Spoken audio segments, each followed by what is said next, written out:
Okay, fantastic. Super. Well, as I said, I'm very excited to be here today and to talk about a topic that I'm exceptionally passionate about, and hopefully you will share the same passion when I'm done with you today. Ladies and gentlemen, say hello to our planet. This is our world, and as you can see, there is only one of them. This photo was taken from the Apollo mission when they were scouting for landing on the moon. And then this image was also taken, it was the last known human photograph of the Earth, and it was called the Blue Marble. And the reason for it, it actually got the whole Earth in one, the whole circular sphere of the Earth in one picture. And it really started raising questions, especially in America at the time, actually globally, around our planet and where we live. And as we can all see, is one of my favorite saying is, there's no planet B. And there is no planet B currently. So just to start off with my presentation today, I just want to talk a little bit to you about climate change, what it is, where it's going, and then how we can embed this into our supply chain thinking. So obviously, this is really 101, and I think many of us know, but solar radiation comes in the form of light waves, passes through the atmosphere. And most of the radiation is absorbed by the Earth and it warms it. Some of the radiation then escapes back into the atmosphere, and some of it stays. And this is important because it's called the greenhouse effect, and it's needed for us to be able to survive on Earth and for plant life and to flourish. The only challenge is now is that with the increase in carbon emissions, that blanket that is forming around the Earth is getting thicker and thicker, and it's trapping more and more of the emissions, and it's heating up our world a lot more. So this is actually a photograph or a picture of our atmosphere, our stratosphere. And unfortunately, this is what we are doing to it. And as you can see, it's not a very, it's quite a thin layer actually. We are spewing 162 million tons of man-made global warming pollution into the thin shell of our atmosphere every 24 hours as if it was an open sewer. And where do all of these come from? So all of these come from fossil fuel usage, and here are a few sources of what contributes to that. And as you can see, and we'll chat about this a little bit later on in the presentation, a lot of it links to our supply chain activities. We've got industrial agriculture, industrial processes, land transport, air transport, coal mining in general, forest burning, so a lot of the modes that touch our supply chains. So the largest source of global warming pollution is the burning of fossil fuel. And the very clever people at NASA worked out, because carbon sits in the atmosphere for over 100 years. In fact, some of the greenhouse gases, such as hydrochlorocarbon, can sit up in the atmosphere for over 100,000 years, which is really a long, long time. So everything we are now spewing into the atmosphere now is going to be sitting there for another 100 years at least. But the energy trapped by man-made global warming pollution is now the equivalent to 600,000 first-generation atomic bombs per day, 365 days per year.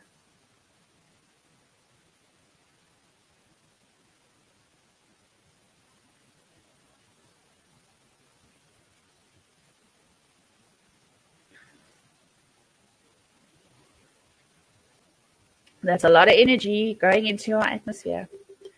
And what we have seen so far is that temperatures have shifted. And where it used to only cover 0.1% of the land, they now cover 22.1% of our current surface. So what have we noticed? The scientists have noticed that we are definitely seeing an average increase in global temperature. And 19 of the 20 hottest years in records have occurred since the year 2002. Of course, the hottest have all been in the last 7 years. And every year, and I've been in this industry since 2009 already, this is the hottest year. This is the hottest year in record. No. This is the hottest year in record. It's actually getting quite frightening. So much so that Australia had to add another heat indicator onto onto their map. So 2019 was Australia's hottest year ever, and heatwaves in Australia are now more than 5 times more likely due to global warming, and this trend is definitely on the uptake. Closer to home, you look at Johannesburg, it's showing exactly the same trajectory. And then I think many of us can still remember, and we're probably going to have this a little bit more, but 2015, we had that massive Gauteng heat wave where the temperatures just skyrocketed. And this is definitely a wave of the future. Cape Town as well. So we're really seeing it all over. Los Angeles last year, 2020, set an all-new time heat record of 49.4 degrees on September the 6th. And we have a very similar trajectory in France. 2020 was Europe's hottest year ever, breaking all records in 2019. And Japan. I mean, Japan reached 41.4 degrees last year, August. So this was very, very interesting for me. So they call it the hottest overnight low. So a lot of cities like this that are in these desert regions, they call it an overnight low, where they rely on the coolness of the evening to just cool the heat of during the day down. But unfortunately, the overnight low was 42.6 degrees, which remained that way for over 51 hours. So there was no cooling, which made things very, very difficult for a lot of the population, for farming, for wildlife, etc. So what is happening? So our oceans are the largest sinks of carbon. So 93% of the extra heat trapped by man-made global warming pollution goes into the ocean. And these fuel and funnel these megastorms that we're seeing. And we've seen a lot of that in America currently.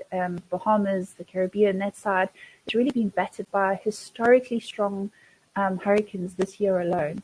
And the very clever scientists have got all sorts of scientific measuring technology, such as ocean buoys, I think they're called, and it's basically showing that the temperatures are increasing at a rapid rate.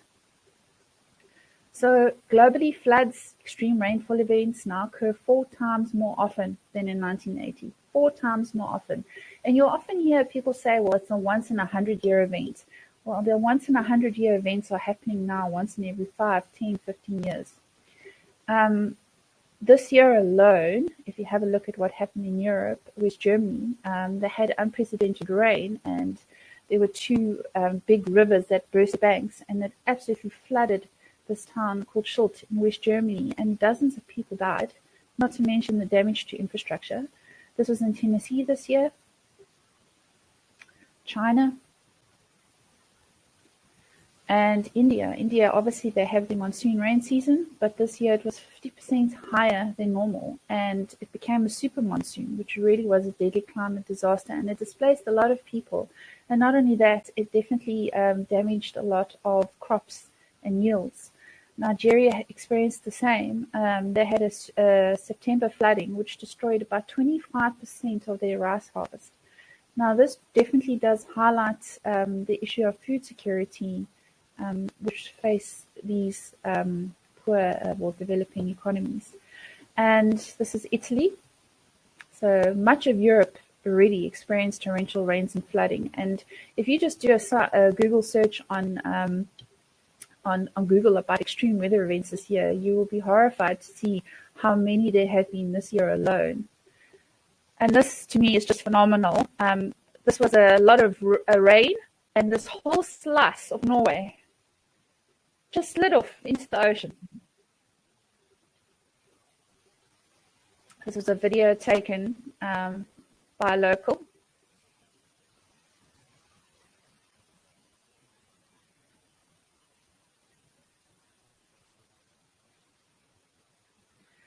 England, they had a weather bomb. Now, a weather bomb is just a large dump of a lot of water in a short amount of time.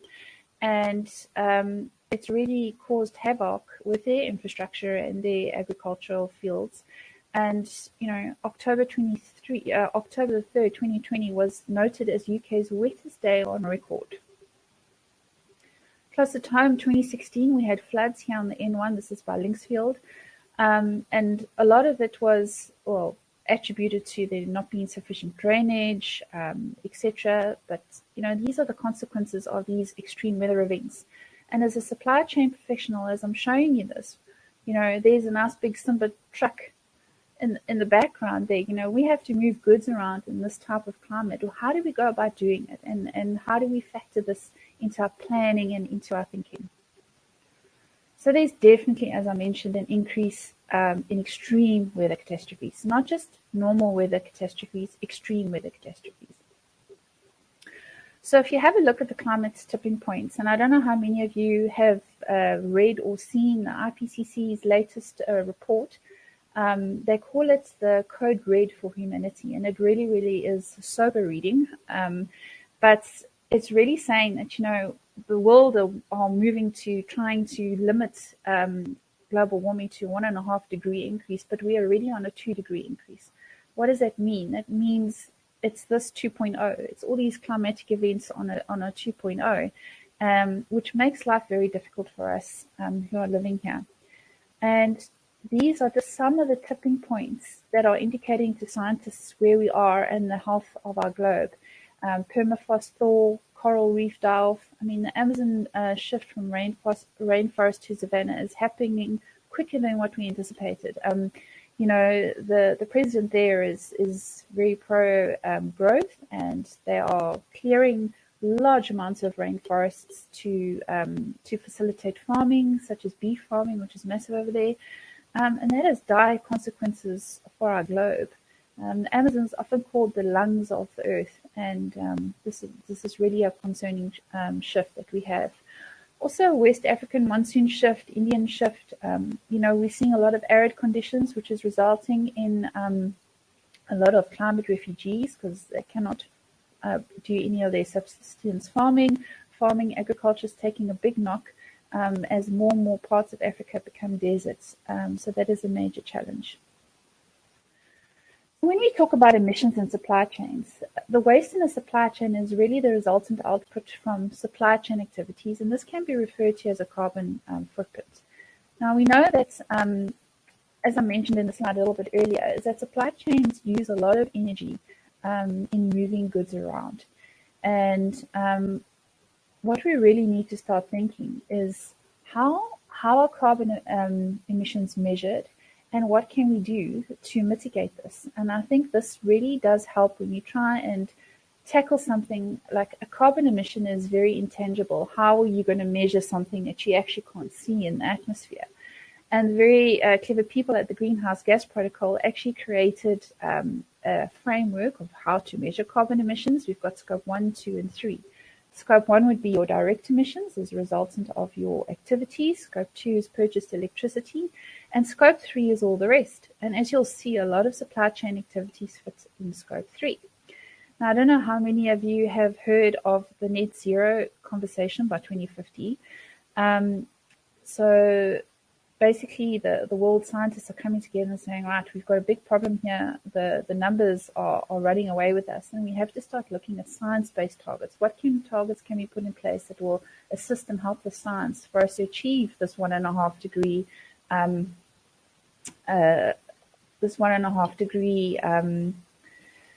change? So how are we going to do that? And a lot of companies have already looked at their scope 1 and 2, but now they're turning around and saying, okay, we want to look at scope 3 now, and how do we get our value partners involved as well? So just excuse me a second, I just have to plug in my laptop. Right, there we go. So more and more pressure are going to be put on partners to come up with solutions as to how do we ensure that our supply chain doesn't fall over, that it actually contributes to our goals in terms of what we want to achieve as a company in terms of sustainability, and how do we then collaborate with all the partners in the supply chain. And I think that's one of the biggest challenges with carbon emissions within the supply chain. There are so many partners and so many areas that one needs to take into consideration. That communication and collaboration are key in order for this to be successful. So what is sustainability? And it's really one of my favorite cartoons with stupid, because we as a human race do a few stupid things sometimes. And as I'm illustrated earlier, we only have one planet. So no company is an island, no supply chain is an island. We operate within a context of surrounding circumstances, and we have to look at it threefold: our environmental impact, our social impact, and our economic impact. Now, there's a lot of conversation around, yes, we have to transition to a net zero by 2050, but it has to be a just transition.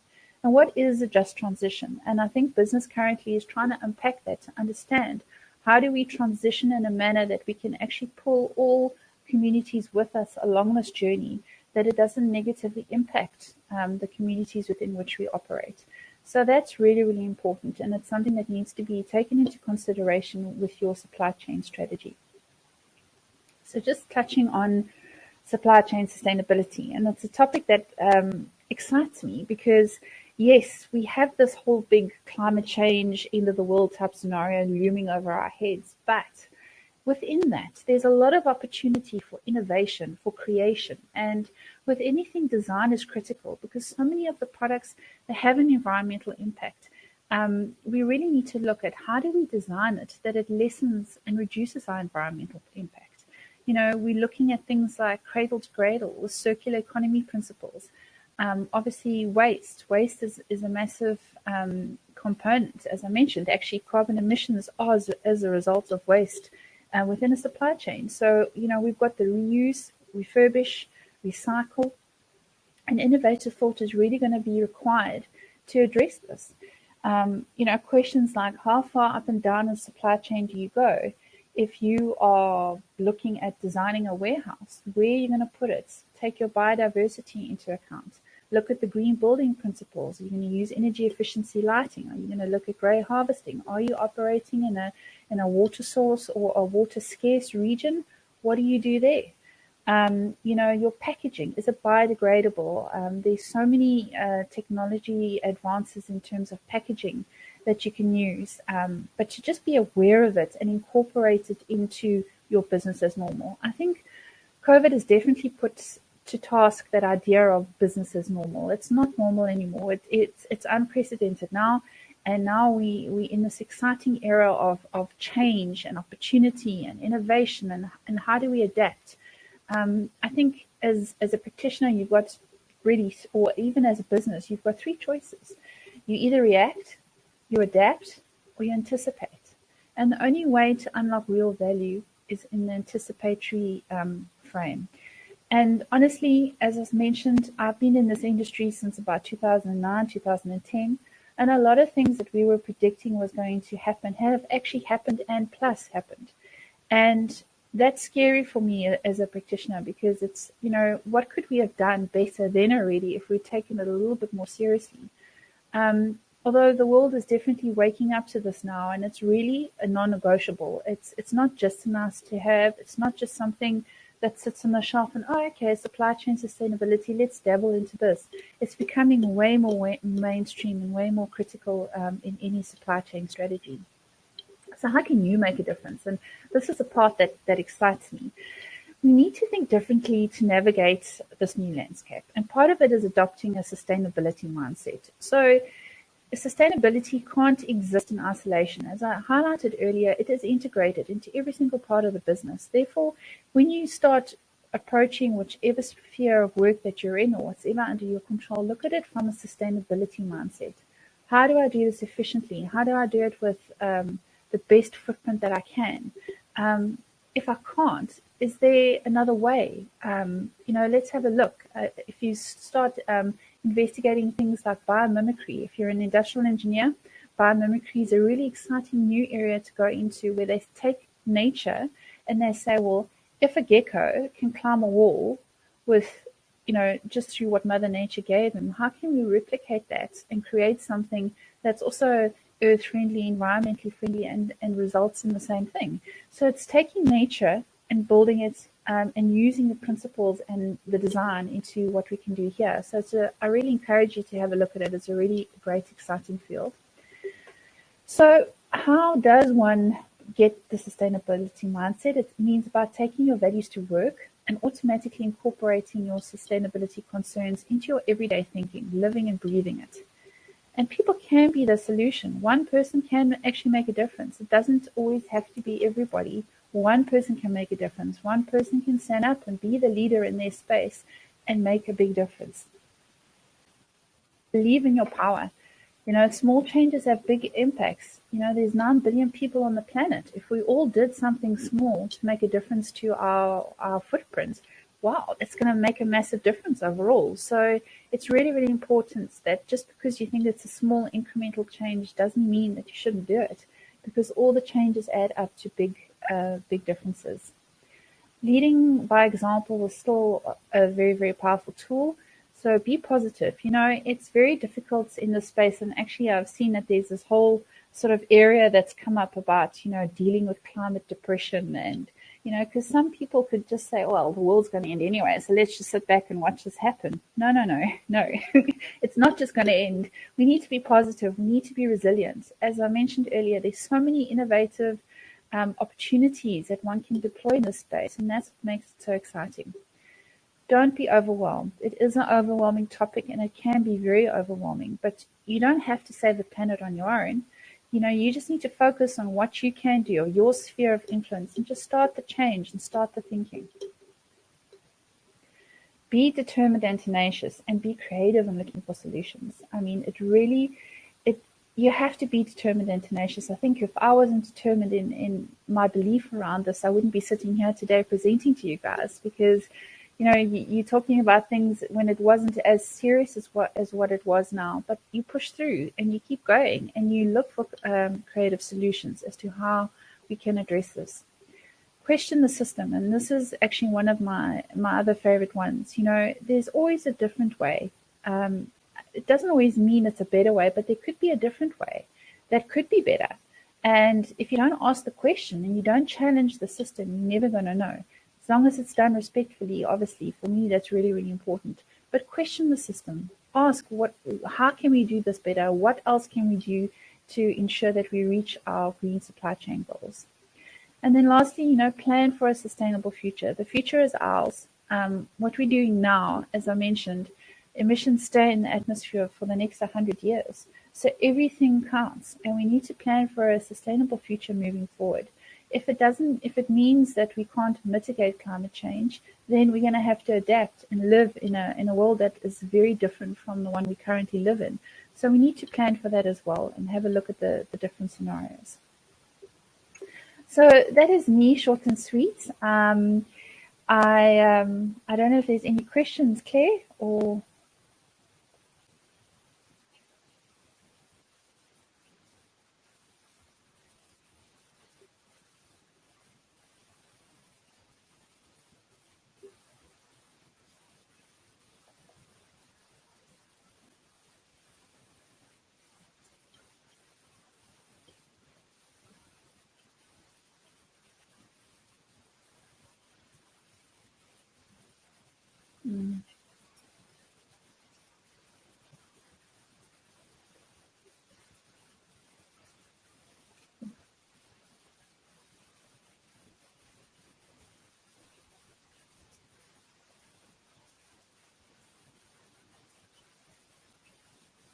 Absolute pleasure.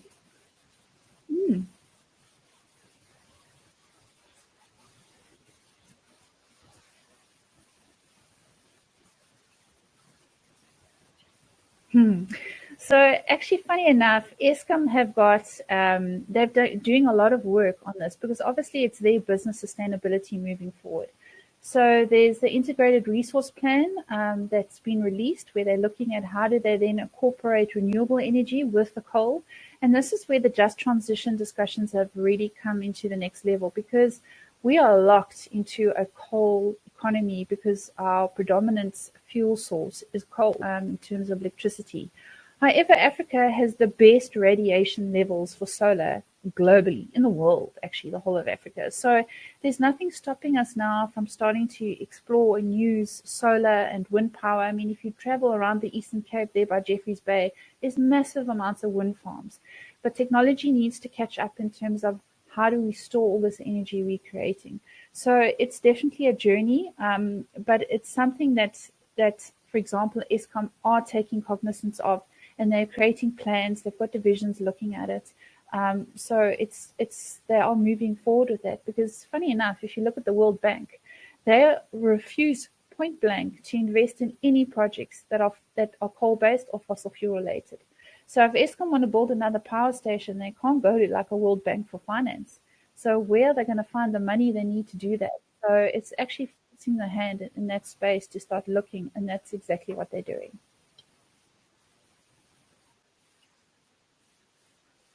Hmm.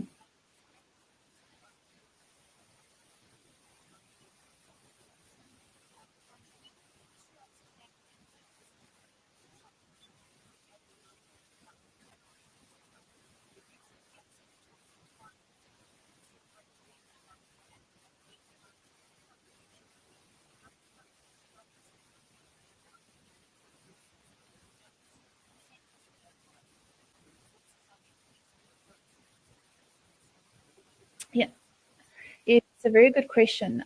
So technology is moving rapidly, and I've personally been in quite a few forums from the British government consulates, as well as the German consulate, and even the American, where they are actually dedicating large amounts of funds to Africa to help them to leapfrog technology. So there is funding mechanisms out there. They're looking at big projects, but it is definitely taken into consideration. So you have the whole polluter pays principle. And that principle is to say, well, the emerged economies or the developed economies were emitting a lot longer before we started, because we were an emerging economy. And so there's a responsibility there in terms of how do they help the emerging economies to get on spec with the technology and the things that are available. And that is happening at a rapid rate, I'm pleased to announce. So, it's worthwhile going in and having a look and see what's available. Corruption obviously is a problem. I don't think anyone has solutions for that, but I think we're getting to a point now in the climate crisis where it's going to have to it's going to come to a head for sure at a government level.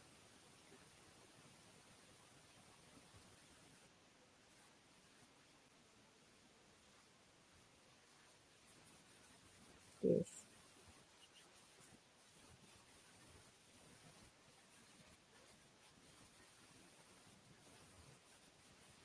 yes. Oh, I would highly recommend it. Deborah has got such great insights, and she explains things so beautifully well. We haven't even here in South Africa touched the tip of circular economy. It's new, it's emerging, and I think it's really going to be the next important thing within the supply chain space. So I would highly recommend you guys go have a look. Ah,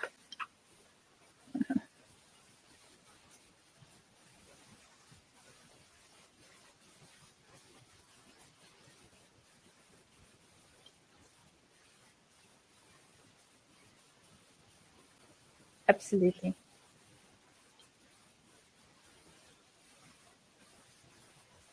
Ah, loving all the hearts. Thanks, guys. I will. Thank you.